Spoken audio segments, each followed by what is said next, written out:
Next जो हमारा topic है वो है liquid junction potential. Liquid junction potential तब क्रिएट होता है जब हम दो सॉल्यूशन डिफरेंट इलेक्ट्रोलाइट के यूज़ करें या फिर एक ही इलेक्ट्रोलाइट के दो सॉल्यूशन यूज़ करें that have a different concentration, तो then potential developed। एक्चुअली जो पोटेंशियल डेवलप तब होता है जब दो सॉल्यूशन डिफरेंट कंसंट्रेशन के हों या डिफरेंट इलेक्ट्रोलाइट के हों। तो एक्चुअली उन दो सॉल्यूशन के दरमियान जो गिब्स फ्री एनर्जी है उसका डिफरेंस होता है। अगर हम सपोज़ करें हमारे पास दो सॉल्यूशन है, एक है कंसंट्रेटेड और एक है डाइल्यूट सॉल्यूशन, तो जो गिब्स फ्री एनर्जी है वो कंसंट्रेटेड सॉल्यूशन की ज़्यादा है और डाइल्यूट सॉल्यूशन की कम है। तो सॉल्यूशन फ्लो करेगा, इलेक्ट्रोलाइट फ्लो करेगा from higher concentration to lower concentration. If we suppose the solution of HCl, HCl solution, हमने दो HCl सॉल्यूशन लिए डिफरेंट कंसंट्रेशन के।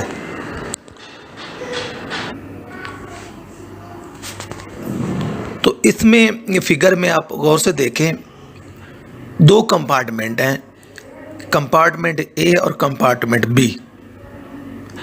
कंपार्टमेंट A जो है A में जो सॉल्यूशन लिया गया HCl का, उसकी एक्टिविटी है A1 और जो कंपार्टमेंट B में सॉल्यूशन HCl का लिया है उसकी जो एक्टिविटी है वो है A2। And we suppose the solution of HCl present in compartment A is more concentrated as compared to the solution of HCl present in B compartment. It mean activity A1 is greater than A2। और इसी तरह जब activity A1 greater है A2 से, तो understood बात है Gibbs free energy of the HCl solution in compartment A is greater than the Gibbs free energy of the solution present in compartment B। तो अब क्या होगा कि जो HCl का सॉल्यूशन जो कंपार्टमेंट A में मौजूद है वो मूव करेगा from higher concentration to low concentration. It mean HCl solution of compartment A will move toward the solution of compartment B। तो अब उस मूवमेंट में दोनों आयन मूव करेंगे, H पॉजिटिव आयन भी और क्लोराइड आयन भी, दोनों मूव करेंगे from compartment A toward the B। But you know the movement speed और velocity of the H positive ion is greater as compare to chloride ion. तो after some time we will note that the dilute portion of the compartment B is positively charged and the solution of the compartment A is negatively charged। वो positively charge क्यों होगा? क्योंकि वहाँ proton पहले पहुँच जाएंगे। और कंपार्टमेंट A वाला जो नेगेटिव क्यों होगा? यहाँ क्लोराइड की स्पीड कम है, ये पीछे रह जाएंगे, कंपार्टमेंट A में हम कहेंगे। या किसी भी जगह डिस्टेंस पे A और B सेपरेट हो जाएंगे और इस तरह दो शीट बनेंगी, एक इलेक्ट्रिकल पॉजिटिव चार्ज की और एक नेगेटिव चार्ज की। और ये जहाँ भी दो शीट प्रोड्यूस होंगी तो पोटेंशियल डेवलप होगा। तो so we can define it when two electrolytic solution of different electrolyte or two solution of same electrolyte but different concentration are brought in contact, electrical potential differences arises at the zone of contact। Such potential is called liquid potential, liquid junction potential इसको बोलेंगे, इसको EJ से कहते हैं।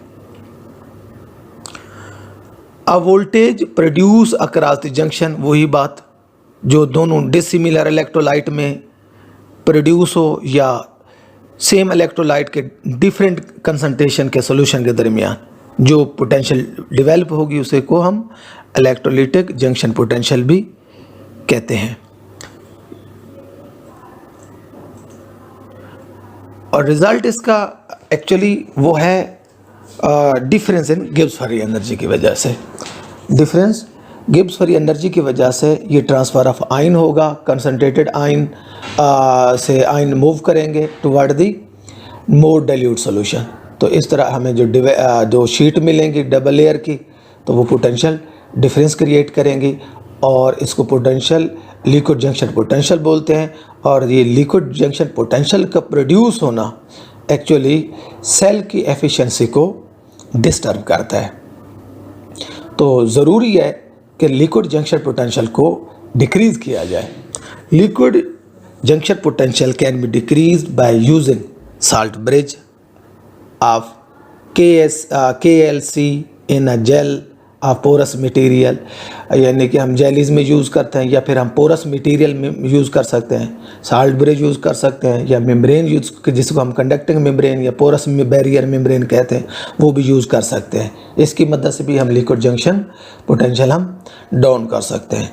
और इसके अलावा जो दूसरा गुड वे है to avoid the formation of liquid junction potential is the use of a cell with such type of electrolyte that is common to the both electrodes। यानी कि जो हाफ सेल में हम इलेक्ट्रोलाइट यूज़ कर रहे हैं तो वो ऐसा इलेक्ट्रोलाइट यूज़ किया जा सके, ऐसा इलेक्ट्रोलाइट यूज़ किया जाए जो कि दोनों इलेक्ट्रोड के या किसी अगर हाफ सेल है तो उसमें ऐसा इलेक्ट्रोलाइट यूज़ करें जो उसके इलेक्ट्रोड से उसमें कोई आयन जो है वो कॉमन हो। ठीक है, तो यानी कि अगर हम फ़र्ज़ कर लें सिल्वर क्लोराइड इलेक्ट्रोड यूज़ करते हैं तो जब इलेक्ट्रोलाइटिक सोल्यूशन बनाए तो उसमें HCl हम यूज़ कर लेंगे, तो उसमें भी क्लोराइड इसमें भी क्लोराइड कॉमन हो जाएंगे। और इसके अलावा भी मुख्तलिफ़ किस्म के सेल हैं जिसमें वाटसन सेल का भी नाम आता है। Thank you.